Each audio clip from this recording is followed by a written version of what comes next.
Welcome back in our YouTube channel solution of life Ajay Pandey में।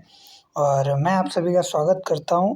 और आप सबके प्रेम की वजह से 1500 सब्सक्राइबर्स हो चुके हैं। बहुत बहुत धन्यवाद आप लोगों का। तो आज की क्लास को हम शुरू करते हैं और आज की क्लास का टॉपिक है हमारा इक्वेशन ऑफ मोशन।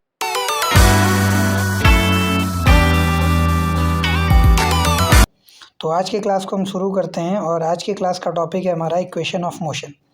तो देखिए, इक्वेशन ऑफ मोशन जो रिलेशन है, जो कि मोशन का टाइम के रिस्पेक्ट में रिलेशन बताना, क्या कहलाता है? इक्वेशन ऑफ मोशन कहलाता है। तो जो इक्वेशन ऑफ मोशन है, इसमें हम क्या करते हैं कि जो मोशन है आपका, मोशन ये फंक्शन हो जाता है किसका?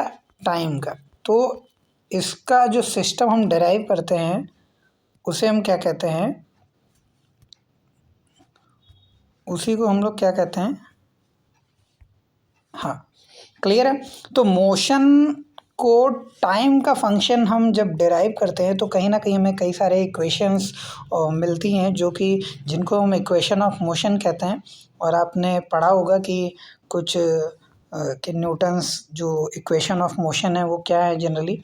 सो देयर आर बेसिक 3 इक्वेशंस हैं मोशन की, जिसमें हम क्या करते हैं कि जो हमारे कंपोनेंट्स हैं like velocity, displacement, acceleration, time, इनके बीच में हम रिलेशन बताते हैं कि कैसे ये इक्वेशंस डेराइव हो रही हैं। तो यहाँ पर भी देखिए सेम लिखा हुआ है कि किस तरीके से हम रिलेशन बता रहे हैं। फर्स्ट इक्वेशन आप सभी को पता होगा, v equal to u plus at, ये क्लास 9th में आपने पढ़ा है। और सेकंड इक्वेशन क्या है? s equal to u t plus half a t square. Similarly third equation of motion v square equal to u square plus 2as। तो देखिए, जो हम बात करते हैं इक्वेशन ऑफ मोशन की, तो कहीं ना कहीं इसमें हम कई सारे फंडामेंटल्स जो होते हैं, जैसे कि अगर हम बात कर रहे हैं इक्वेशन ऑफ मोशन में, तो एक मिनट। हाँ, तो देखिए यहाँ पर इनको डेराइव करने के 3 मेथड्स हैं बेसिकली।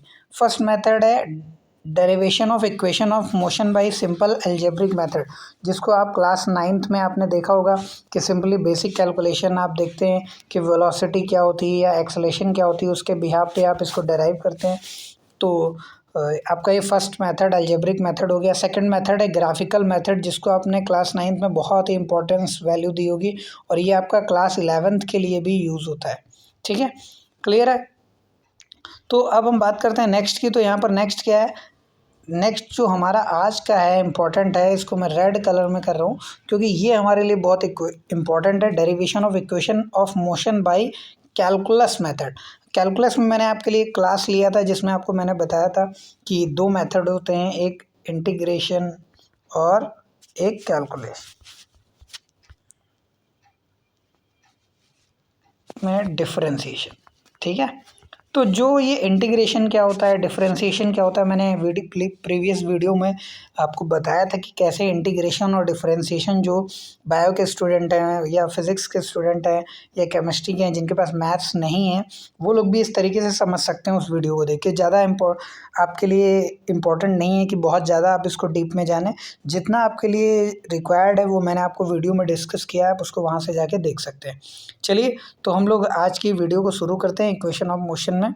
सबसे पहले हम लोग बात करेंगे फर्स्ट इक्वेशन ऑफ मोशन की। यहाँ पर देखिए फर्स्ट इक्वेशन ऑफ मोशन की। तो जब हम फर्स्ट इक्वेशन ऑफ मोशन की बात करते हैं तो सबसे पहले हमें क्या पता होना चाहिए? कुछ टर्म्स और कंडीशंस, जैसे कि आपने ग्राफिकल मेथड देखा होगा कि हम लोग ग्राफिकल मेथड में क्या कंसिडर करते हैं कि ये जो ग्राफ है आपका, that is a velocity time graph. Velocity को वाई एक्सिस पे रिप्रेजेंट करते हैं और टाइम को एक्स एक्सिस पे। वेलोसिटी जो आपका रहती है ये मीटर पर सेकंड में, और टाइम आपका सेकंड। तो सबसे पहले हम कंसीडर करते हैं, सपोज कि we consider an object moving in a straight line. जो भी हम यहाँ पे बात कर रहे हैं, जिस भी ऑब्जेक्ट की, वो स्ट्रेट लाइन को फॉलो कर रहा है। ठीक है, तो यानी कि जो हम ऑब्जेक्ट कंसीडर कर रहे हैं वो स्ट्रेट लाइन में मूव कर रहा है, यानी कि लीनियर मोशन कर रहा है। तो जब भी लीनियर मोशन करेगा तो कहीं ना कहीं उसका जो डायग्राम बनेगा कुछ इस तरीके से बनेगा, इस तरीके से आपका डायग्राम बनेगा। तो ये यानी कि स्टार्टिंग पॉइंट है कि उसकी कुछ स्टार्टिंग वेलोसिटी है, तो हम इस चीज़ को मेंशन करते हैं यहाँ पर कि अगर u वेलोसिटी है स्टार्टिंग और v है फाइनल वेलोसिटी, t है आपका टाइम,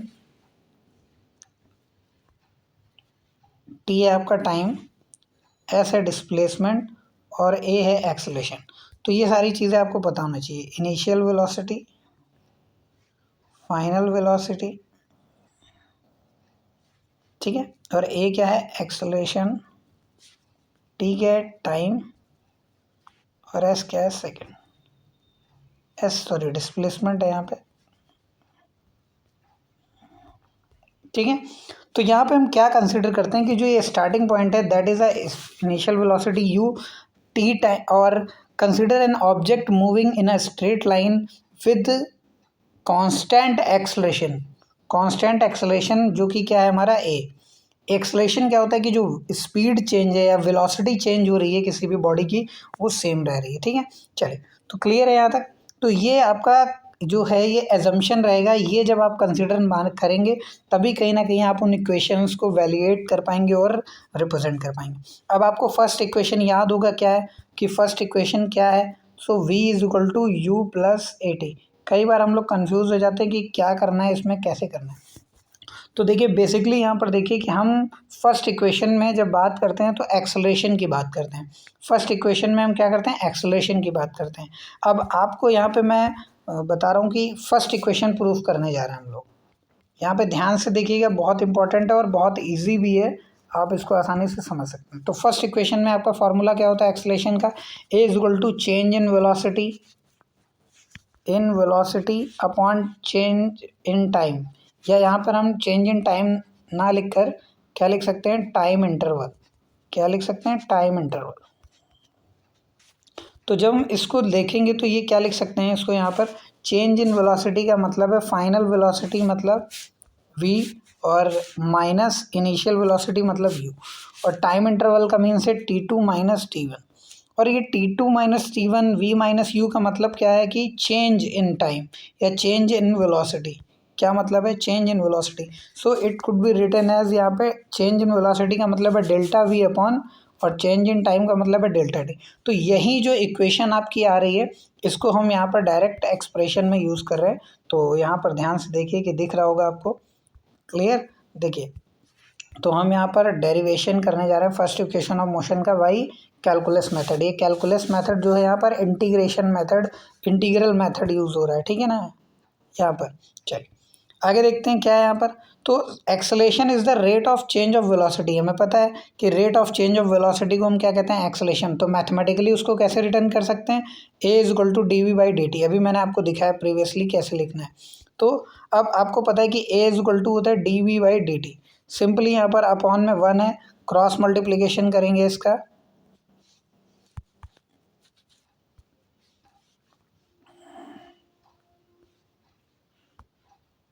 क्रॉस मल्टीप्लिकेशन करेंगे तो देखिए ए डी टी हो जाएगा और ये डी वी अपॉन में यहाँ पे सिंपली आ जाएगा। अब इसका क्या करते हैं यहाँ पर, इंटीग्रेशन, इंटीग्रेटिंग बोथ साइड। तो क्या कर रहे हैं हम लोग यहाँ पर, इंटीग्रेट कर रहे हैं इसको बोथ साइड। तो जब हम इंटीग्रेट करते हैं तो मैंने आपको बताया था इंटीग्रेशन के लिए कि जब हम इंटीग्रेट करते हैं एक्स की पावर n का एक्स के रिस्पेक्ट में, तो यहाँ पर सबसे पहली चीज़ एक लिमिट भी रहती है यहाँ पे 0 से t या जो भी है x है। तो x की पावर n, इसका फार्मूला हो जाता है आपका इंटीग्रेशन के बाद x n plus 1 upon n plus 1। अगर x का x के रिस्पेक्ट में कर रहे हैं तो ये आएगा, लेकिन अगर आप सपोज a का x के रिस्पेक्ट में कर रहे हैं और a यहाँ पे कांस्टेंट है तो क्या होगा, x आ जाएगा, यानी a हट जाएगा x, यानी कि इंटीग्रेशन ऑफ डी एम क्या हो जाएगा, m हो जाएगा। इंटीग्रेशन ऑफ डी वाई क्या हो जाएगा, y। इंटीग्रेशन ऑफ डी 11 क्या हो जाएगा, 11। क्लियर है। चल, तो यहाँ पर देखिए हमारा आ गया था ए डी टी, क्लियर है। तो यहाँ पर देख रहे हैं ए डी टी आ गया था और डी वी। अब हमने इसका इंटीग्रेशन कर दिया, तो ये वाला जो ये सैम्बल दिखाई दे रहा है ये इंटीग्रेशन का सैम्बल है। अब एक चीज़ और यहाँ पे देखिए कि ये जो इंटीग्रेट कर रहे हैं कहाँ से कहाँ तक कर रहे हैं। तो यहाँ पर देखिए टी, पहले टाइम जो स्टार्टिंग लेंगे वो 0 से टी तक, तो हमने यहाँ पे क्या लिख दिया, 0 से टाइम को क्या लिख दिया, 0 से टी तक। क्लियर है। फिर अब वेलोसिटी क्या थी हमारी, इनिशियल वेलोसिटी u थी, बाद में कहाँ तक हो गई v, तो u से v तक लिख दिया। अब देखिए ये जो प्रोसेस आया है नेक्स्ट, ये देखिए यहाँ पे इंटीग्रेट करके इन्होंने ये दिखाया है at equal to v minus u. ये मैं आपको यहाँ पे साइड में दिखा देता हूँ कि कैसे आता है। क्लियर है, चलिए देखिए। तो यहाँ पर देखिए ए डी टी, तो मैंने बताया ए कांस्टेंट है यहाँ पर आपका, ए क्या है, कांस्टेंट। अगर ए कांस्टेंट है तो यहाँ पर डी टी का क्या हो जाएगा, ये देखिए मैं ऐसे 0t और ए डी टी, तो ए यहाँ आ गया और डी टी यहाँ हो गया, और डी टी का मैं क्या बता रहा हूँ, क्या हो जाएगा integration t, m d m का क्या होगा एम, डी एक्स का क्या हो जाएगा एक्स। क्लियर है, चल। तो यहाँ पर हम क्या लिख सकते हैं इसको, इसका ये क्या हो गया टी हो गया। और जब भी हम ये इंटीग्रेशन कर देते हैं तो उसके बाद इसके लार्ज ब्रैकेट लगा देते हैं, और जो ये लिमिट लिखी होती है उसको वैसे ही लिख देते हैं। क्लियर है। अब क्या करेंगे उसके बाद, ये ए आपका वैसे ही लिखा रहेगा, और सबसे पहले हम ऊपर की लिमिट लिखते हैं, यानी कि टी की जगह पे क्या लिखेंगे टी, फिर माइनस लगाते हैं, upper limit minus lower limit, minus लगा दिया, लोअर लिमिट क्या है 0, टी की जगह क्या लिख देंगे 0, तो यहाँ पर ये क्या आ जाएगा आपका 80। क्लियर है। तो यहाँ पर देखिए इस तरीके से 80 आ गया, यहाँ पे दिख रहा होगा 80 आ गया आपको। अब सेम यहाँ पर हम लोग देखते हैं कि ये कैसे पोर्शन आया, तो यहाँ पर मैं आपको दिखाता हूँ इस साइड में करके। तो देखिए इंटीग्रेशन ऑफ v u से था यहाँ पे dv। अब देखिए v का क्या है वेलोसिटी, तो और कोई टर्म तो है नहीं, तो dv का क्या हो जाएगा, सिर्फ v हो जाएगा, dt का t, अगर और कोई टर्म नहीं है तो आपका चेंज हो जाएगा। क्लियर है। तो चलिए देखते हैं आगे क्या हो रहा है। तो यहाँ पर आपका क्या आ गया, इंटीग्रेशन आ गया इसका v, लेकिन अब मैंने बताया जैसे इंटीग्रेशन कर देंगे लार्ज ब्रैकेट लगा देंगे, लार्ज ब्रैकेट लगाने के बाद यहाँ पे क्या आ जाएगा, सेम लिमिट लिख देंगे, जैसे ये था, ये v मैंने यहाँ लिख दिया, u को मैंने यहाँ लिख दिया। अब क्या करेंगे इसके बाद, अब मैंने अब क्या बताया था, upper limit minus lower limit होता है, तो v की जगह पे पहले अपर लिमिट लिखेंगे, तो अपर लिमिट क्या है v, फिर उसके बाद माइनस लगाएंगे और उसके बाद लोअर लिमिट u। तो यहाँ पर देखिए हमारा क्या आ गया v माइनस यू। क्लियर है। इधर से क्या आया था 80 और इधर आ गया था v माइनस यू। इसके बाद आप क्या देख सकते हैं, तो हमारा एक्सप्रेशन क्या आ गया, v equal to u plus t. तो इस तरीके से हमारी फर्स्ट इक्वेशन डराइव हो चुकी है। तो अब हम लोग आगे देखते हैं नेक्स्ट कि सेकंड इक्वेशन कैसे प्रूव करनी है हमको, और ध्यान से समझेंगे, बहुत ज़्यादा टिपिकल नहीं है। तो फर्स्ट इक्वेशन में हमने किसकी बात की थी, फर्स्ट इक्वेशन में हमने एक्सेलेरेशन की बात की थी, उनका क्रॉस मल्टीप्लिकेशन किया और इस तरीके से उसमें इंटीग्रेट कर दिया, आपका लिमिट लगा दी, आपका आंसर आ गया था। अब सेकंड इक्वेशन की बात करते हैं हम लोग। तो चलिए देखते हैं यहाँ पे क्या है सेकंड इक्वेशन। तो डेरिवेशन ऑफ सेकंड इक्वेशन, इसमें क्या होता है, velocity is the rate of change of displacement. तो फर्स्ट इक्वेशन में हमने क्या देखा था कि acceleration is the rate of change of velocity, इस इक्वेशन में क्या देख रहे हैं कि velocity is the rate of change of displacement. तो देखिए, तो वेलोसिटी को हम क्या लिख सकते हैं कि v is equal to d s by D t. क्यों, रेट ऑफ चेंज मतलब कि s2 minus s1 upon time interval, यानी कि t2 माइनस t1। क्लियर है। चलिए, तो यहाँ पर अब देखिए v equal to d s upon d t हो गया, क्रॉस मल्टीप्लाई कर दिया, तो v डी टी के साथ आ गया, डी एस आ गया। अब क्या कर रहे हैं हम, अब यहाँ पर देखिए, अब हमें t, यहाँ पे जब t का करना था तो डायरेक्ट इंटीग्रेशन नहीं किया। क्यों नहीं किया, क्योंकि जो v है, v के बारे में हमें पता है कि क्या है। तो फर्स्ट इक्वेशन में हमने देखा था कि v इज इक्वल टू क्या आया था हमारा, v इज इक्वल टू आया था u प्लस ए टी। तो क्या हम कह सकते हैं कि जो v है, v के पास t की भी टर्म है, यानी कि जो v है वो t में डील करता है, t का फंक्शन है। तो अब जब हम dt का इंटीग्रेशन करेंगे तो डायरेक्ट नहीं करेंगे, तो v की पहले वैल्यू पुट करेंगे। हमने क्या कर दिया, v की वैल्यू पुट कर दी u प्लस ए टी यहाँ फर्स्ट इक्वेशन से। अब इसके बाद आगे बढ़ते हैं, मल्टीप्लाई कर दिया, जैसे पहले यहाँ पर आप मल्टीप्लाई करते हैं, ब्रैकेट ओपन करते हैं, इसका इससे मल्टीप्लाई, इसका इससे मल्टीप्लाई। तो क्लियर है, यहाँ तक क्लियर है सभी को। चलिए, तो मल्टीप्लाई करने के बाद हमारा क्या आ गया, डी टी की मल्टीप्लाई u से u डी टी की मल्टीप्लाई ए टी से ए टी डी टी, और इधर का टर्म आपका सेम है। अब आपका अलग अलग फंक्शन आ गया, तो डी एस अब इंटीग्रेट कर देंगे नॉर्मली, तो डी एस डी एस का देख लेते हैं क्या आएगा इधर। तो डी एस लिखा है, डी एस का क्या आएगा, एस आएगा। एस आएगा तो इस पर ब्रैकेट लग जाएगा, लिमिट आ जाएगी 0 से एस, और upper limit minus lower limit, तो यहाँ क्या आ गया, एस आ गया। ठीक है, क्लियर है।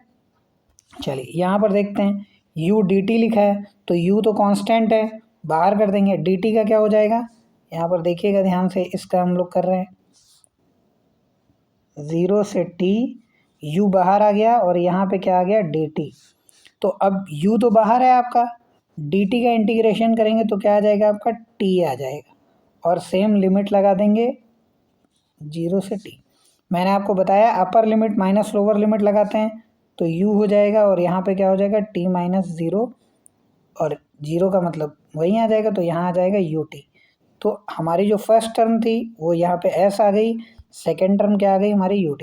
अब ये जो थर्ड टर्म है, यानी कि ये वाली टर्म, इसको हम लोग अलग इंटीग्रेट करके देखते हैं। तो याद रखिएगा अपना क्या है यहाँ पे टर्म, यहाँ पे टर्म है इंटीग्रेशन 0 से t A T D T.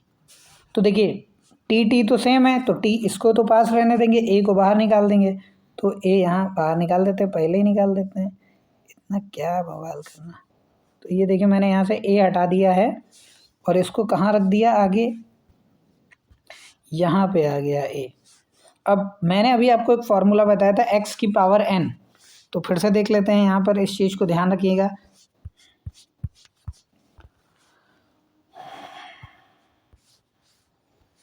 तो इंटीग्रेशन x की पावर n dx का फॉर्मूला क्या बताया था, x की पावर n+1 अपॉन n+1, ये बताया था। अब जो हमारे पास टर्म है वो क्या है,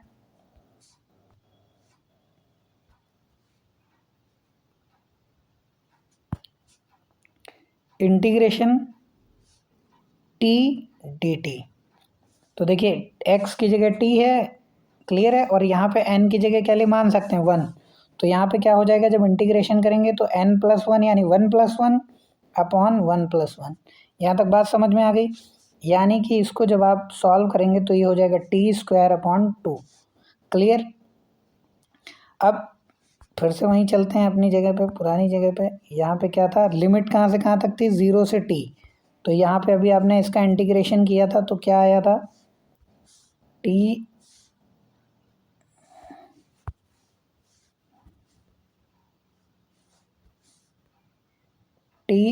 अपॉन 2, और लिमिट क्या लग जाएगी, 0 से t।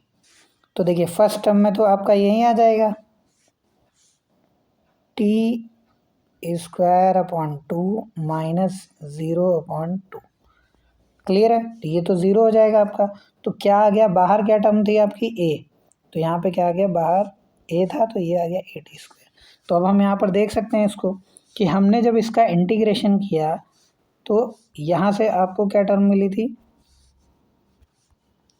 यहाँ पे आपको टर्म मिली थी देखिए s, तो हमने लिख दिया s, ठीक है, इक्वल टू, यहाँ से आपको क्या टर्म मिली, ये देखिए यहाँ से आपको क्या टर्म मिली थी, ut, दिख रहा है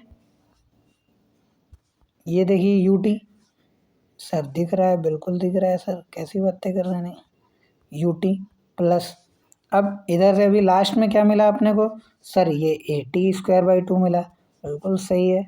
तो यहाँ पे हमारा क्या हो गया, at²/2। और क्या ये इक्वेशन ऑफ मोशन सेकंड है, बिल्कुल है सर। तो इस तरीके से आप इक्वेशन ऑफ मोशन को कहीं ना कहीं डेराइव कर सकते हैं, क्लियर है। चलिए अब हम लोग बात करते हैं थर्ड इक्वेशन की, और थर्ड इक्वेशन थोड़ा सा कॉन्सेप्चुअल है क्योंकि यहाँ पे इंटीग्रेशन मेथड लग रहा है और आपको थोड़ा सा समझना पड़ेगा यहाँ पे ध्यान से। चलिए तो यहाँ पे दिख रहा है थर्ड इक्वेशन ऑफ मोशन। अब हम जब इसको प्रूफ करेंगे तो उससे पहले, प्रूफ करने से पहले आप क्या देखते हैं कि अभी हमने फर्स्ट में क्या बात की थी, एक्सेलेरेशन की, सेकंड में किसकी बात की, वेलोसिटी की, थर्ड में हम फिर से बात करेंगे एक्सेलेरेशन की। तो एक्सेलेरेशन क्या है, rate of change of velocity, दिख रहा है, हमने लिख दिया एक्सेलेरेशन को। फिर इसके बाद हमने सेकंड इक्वेशन क्या देखी थी, वेलोसिटी इज इक्वल टू, क्या देखा था, वेलोसिटी क्या होती है, change of displacement and can be, velocity is equal to rate of change of displacement, ठीक है, क्लियर है। चलो, अब यहाँ तक किसी को कोई डाउट? अब हमने क्या किया, क्रॉस मल्टीप्लाई कर दिया 1 और 2 का। कहाँ है 1 भाई, 1 ये रहा, और ये क्या है 2 का। तो क्रॉस मल्टीप्लाई किया तो हमें क्या मिल गया, ये आ गया आपका a d s upon d t is equal to v d v upon d t. Clear है? कोई किसी को डाउट कि सर ये कैसे आ गया यहाँ पर, बताइए। अरे क्रॉस मल्टीप्लाई का मतलब है कि मैंने इनको डिवाइड में लिख लिया। तो देखिए यहाँ पर ये जो v था इसकी multiply d we by D t से हो गई, तो ये v d v d t हो गया। a की multiply d s upon d t से हो गई, तो ये हो गया आपका। क्लियर है? ठीक है, चलिए अब हमने इसको ऐसे लिख लिया। अब हमने यहाँ पे क्या किया, देखा क्या क्या कैंसिल हो रहा है। तो ये जो डी टी था ये डिवाइड में था, दोनों कैंसिल हो गए। यहाँ पे क्या बचा है, ए डी एस, और यहाँ के पास क्या बचा है, वी डी वी। अब आपको फिर से पता है कि ए डी एस, तो ए तो कांस्टेंट है, तो ए बाहर आ गया, डी एस का क्या हो जाएगा एस, और यहाँ पे वी डी वी है, तो इसका तो भाई आपको इंटीग्रेशन करना पड़ेगा। तो इंटीग्रेशन यहाँ पे कर देते हैं, ये देखते हैं। तो यहाँ पे वी डी वी था, ये पावर 1 है, तो वी 1 प्लस 1 अपॉन 1 प्लस 1, ये क्या हो जाएगा, वी स्क्वायर अपॉन 2। अब जब ये वी स्क्वायर अपॉन 2 हो जाएगा, अब यहाँ पे लिमिट भी थी, तो लिमिट लगा देते हैं। तो लिमिट कहाँ से कहाँ तक थी, u से v तक। और मैंने आपको बताया कि अपर फॉर्मूला क्या होता है, पहले upper limit v square upon 2 minus u square upon 2। तो क्लियर है यहाँ तक क्या आ गया? चलिए, तो यहाँ देखिए मैंने अब क्या लिख दिया, वी स्क्वायर अपॉन 2, ये दिख रहा है ना, v square upon 2 minus u square upon 2, और यहाँ पे क्या था एस, यहाँ पे क्रॉस मल्टीप्लाई कर दिया तो ये 2as हो गया। यहाँ पे क्या बचा, v square minus u square, और इसको जब आप यू स्क्वायर को इधर भेजेंगे तो v square is equal to u square plus 2as। तो इस तरीके से आप तीनों क्वेश्चन को सॉल्व कर सकते हैं। आई होप कि आप सभी को समझ में आया हो। और अगर आप चाहते हैं कि मैं ग्राफिकल मेथड से भी आपको क्वेश्चन ऑफ मोशन बताऊं तो कमेंट में ज़रूर लिखें। पढ़ते रहिए, मस्त रहिए, पढ़ते रहिए, खेलते रहिए, मस्त रहिए, खाते पीते रहिए। जय हिंद, जय भारत।